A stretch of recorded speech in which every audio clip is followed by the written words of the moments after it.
بسم الله الرحمن الرحیم. سبق پنجم عکس مستوی کی بحث. په تصدیقاتو کې پنځم سبق د عکس مستوی متعلق دی چې دې ته عکس مستقیم هم ویل کیږي. د منطقیانو په اصطلاح کې عکس مستوی دی ته وی چې یو قضیه کې جزء اول ثانی وګرځي او جزء ثانی اول کې خدا اولټ پولټ په داسې طریقه باندې راولې کو اولنې قضیه موجبه وي دویمه به هم موجبه وي، کو اولنې سالبه وي دویمه به هم سالبه وي.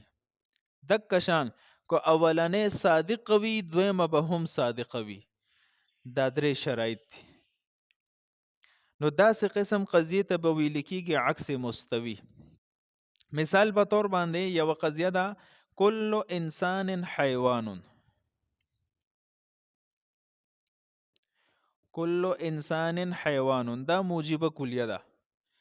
اوس به د دې عکس مستوی بسرو باسو. د دې جزء اول چې دی هغه انسان دی، جزء ثانی دی حیوان.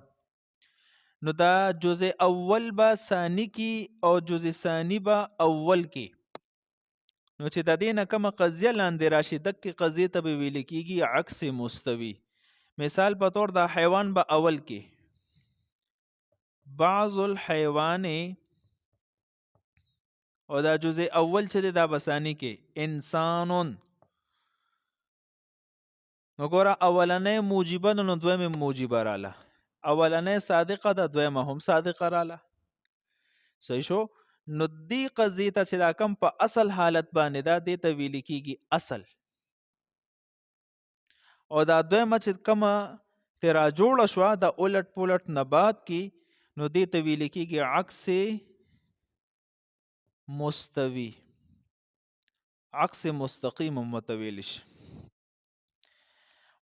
دینه ما قبل چې کم درسو د تناقض بحثو پاغي کې مونږ شرط ویلو چې تناقض به الوی کو چرته اولنې قضیه صادق وي نو دویمه به کاذب وي. دا شرط دلته په عکس مستوی کې شرط دا دی کو اولنې صادقه دویمه بم صادقه وي. ورسېده د کشان تناقض کې ملو کولنې موجبه وي دویمه به سالبه وي.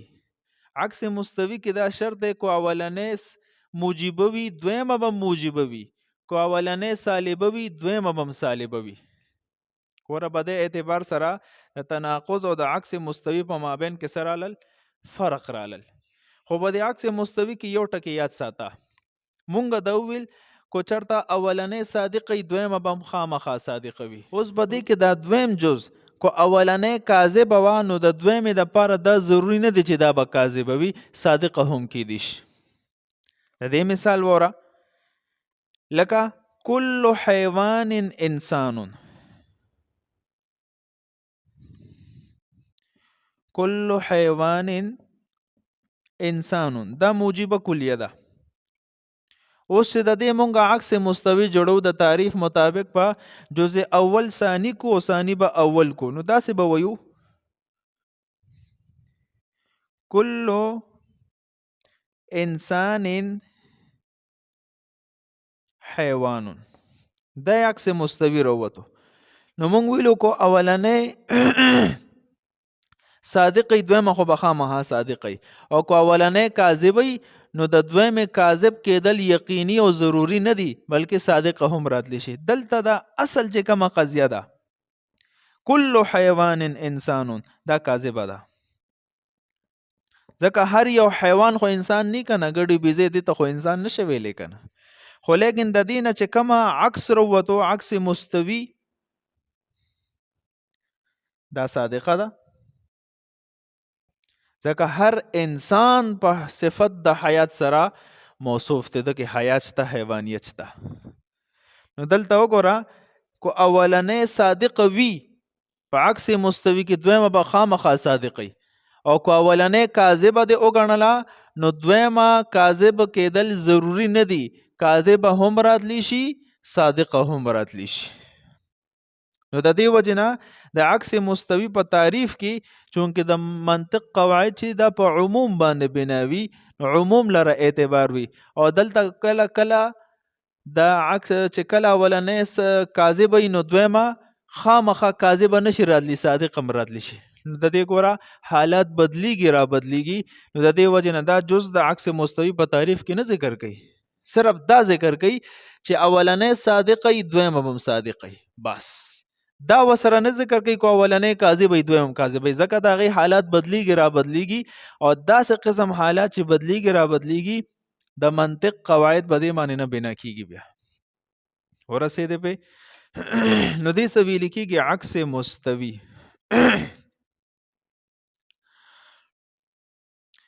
ها د عکس مستوی خپل اصول دي. کو چرته اولنې قضیه موجبه کلیه و، نو د دې عکس مستوی به موجبه جزئیه راځي، موجبه کلیه به نه راځي او راتلم نشي. ولې تعریف کې مونږ ویل چې اولنې به صادقې دویم هم صادقې کنه. کو چرته د موجبه کلیه عکس ته موجبه کلیه رو باسه نو صادقه به نه راځي، کاذبه به راځي، نو تعریف په بیا صادق نه راځي. د دې وجه نه شرط دا دی چې د موجبه کلیه عکس په موجبه جزئیه راځي. لکه کل انسان حیوان، دا موجبه کلیه ده. اوس کو د دې عکس مونږ داسې رو باسو چې کل حیوان انسان، ګوره دا کاذب رااله، هر یو حیوان انسان نه صحیح شو، نو دا کاذب رااله. مونږ سو ویلو په عکس مستوی کې کو اولنې صادقې دویم هم صادقې، دلته خو عکس مستوی کاذب رالو. نو د دې وجه نه مجبورن سوی منطقیان چې بای موجبی کلیه عکس په موجبه جزئیه راځي، یعنی کل انسان حیوان، د دې عکس په سر راځي موجبه جزئیه، بعض الحیوان انسان. نو ګوره دا خبره صحیح شو، اولنې هم صادقه ده دویم هم صادقه ده. دلته یو قانوني حیثیت سره خبره یاد وساته، خو دا قانوني خبره ته د دې دویم خبره نه پس کومه. مونږ ویل چې د موجبه کلیه عکس په موجبه جزئیه راځي، مثال سره وضاحت شو. دویمه خبره یا ستا چې د سالبی کلیه عکس په سالبه کلیه راځي، دا یقیني خبرې دي.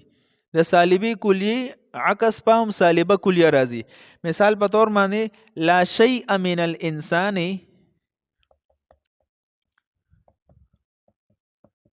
بحجر، یو انسان هم حجر کانی نه دی، دا سالبه کلیه ده. د دې عکس پر اوله جزء ثانی اول کا، جزء اول ثانی کا. لا شیء من الانسان، لا شیء من الحجر بانسان، رومغه مطلب روزي. کو بده طرف نه رااله چې یو انسان هم کانه نه دی، او کو دې طرف ته رااله چې یو کانه هم انسان نه دی، د دوانو مقصد یو دی. نو اولنې کو سالبه کلیه ده، دویمه هم سالبه کلیه ده. الته موږ شرایطو کې ویلو کو اولنې موجبه کلیه، اولنې موجبه دویمه هم موجبه، کو اولنې سالبه دویمه هم سالبه. دلته ګور اولنې سالبه ده دویمه هم سالبه ده، اولنې صادقه ده دویمه هم صادقه ده. نو ګور د عکس مستوی تمام تعریفات چې کوم جزئیات دي اپ صادق رالل. اوس دا خبره چې د موجبه کلیه عکس موجبه جزئیه ولې راځي، دا څنګه د سالبی کلیه عکس سالبه کلیه ولې راځي. نو د دې ولې وضاحت وره. د سالبی کلیه کې چې کوم دوه اجزا وي، موضوع او محمول، د دې په مابین کې نسبت د تباین وي. لکه دا سالبه کلیه ده کنه، یو پکې انسان دی یو حجر دی، نه انسان موضوع د حجر محمول دی. د انسان او د حجر په مابین کې نسبت کم یو دی، تباین دی. نو کله هم چې د دوه سيزونو په مابین کې تباین راشي، نو کو په دې دوه سيزونو کې هر یو سیستا موضوع جوړه کا، نو سلب بی کلی کې د دینه بغیر بل سلب کې دی نشي، جزئی کې دی نشي. د څه نشه ویلې چې بعض الحجر انسان، بعض کانی انسان وي، څه نشه ویلې بعض الحجر لیس به انسان، بعض کانی انسان نه، معلومیږي چې ولې بعض کانی انسان وي. نو د دې سالبی کلیه عکس په سالبه کلیه راځي، بل قسم عکس راتلی نشي. کو بل قسم عکس راولي نو بس دویمه بکازه بګرځي، او د عکس مستوی تعریف په بیا صادق نه راځي. د دې وجنه په سالبی کلیه کې دوانه اجزا چې غور پکيو کې د دې په مابین کې با نسبت د تباین وي، او چې کله د دوو سیزونو په مابین کې نسبت د تباین وي نو چې کم سیستم ته موضوع جوړی او بیا ته د هغې نه سلب کې نو سلب کلی به کې سلب جزئی نشي کولی نو ځکه د سالبې کلیې عکس په سالبه کلیه راځي. صحیح شو؟ دک شان د موجبی کلیه عکس په موجبه جزئیه راځي. دا ولی یاد ساته د موجبی کلیه په مابین کې چې دا کم اجزا چې په موجبه کلیه کې ذکر دي د دې په مابین کې بعد دوه قسمه نسبتونه راځي. یا به د دې په مابین کې نسبت د تساوی وي یا به د عموم خصوص مطلق نسبت وي. مثلا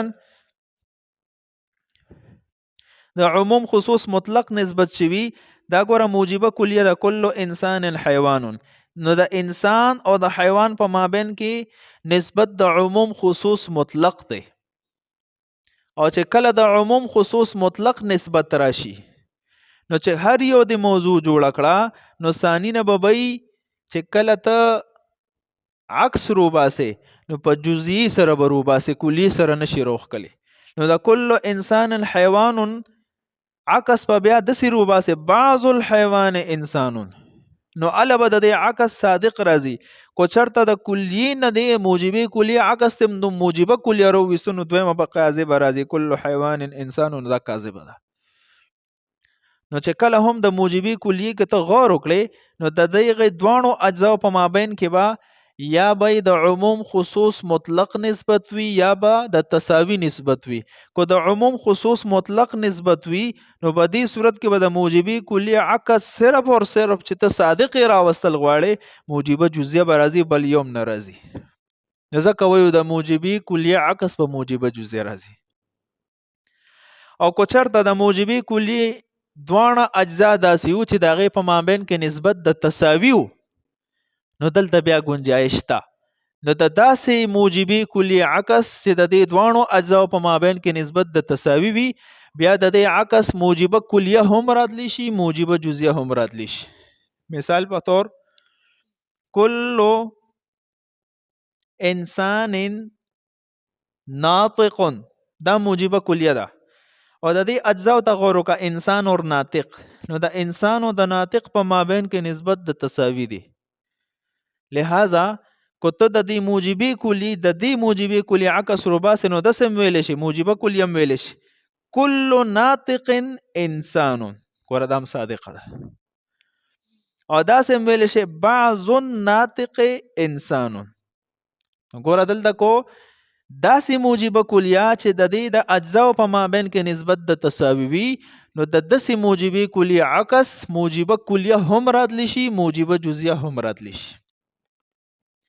خو چون کې د منطق او قواعد د په کلیت باندې بناوي هر هغه ځای کې لګي چرته چې د هر قضیه یو شانت عکس راتلی شي نو الته قاعده لګي نو د دې وجنه دی کلی طور سره حکم لګولو چې به د موجبی کلی عکس په موجبه جزئیه راځي ځکه د دې ځان له جزئی وضاحت نکړو نو خلاصه دا وروته چې د موجبی کلی عکس په موجبه جزئیه راځي دا اتفاقی خبره ده.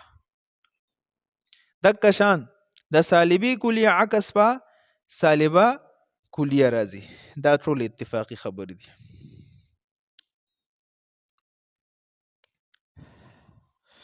خجی اوس یو څو مثالونه د قران کریم نه دغه شان د احادیث مبارکونه موره چې ذهن د بنورم کولوش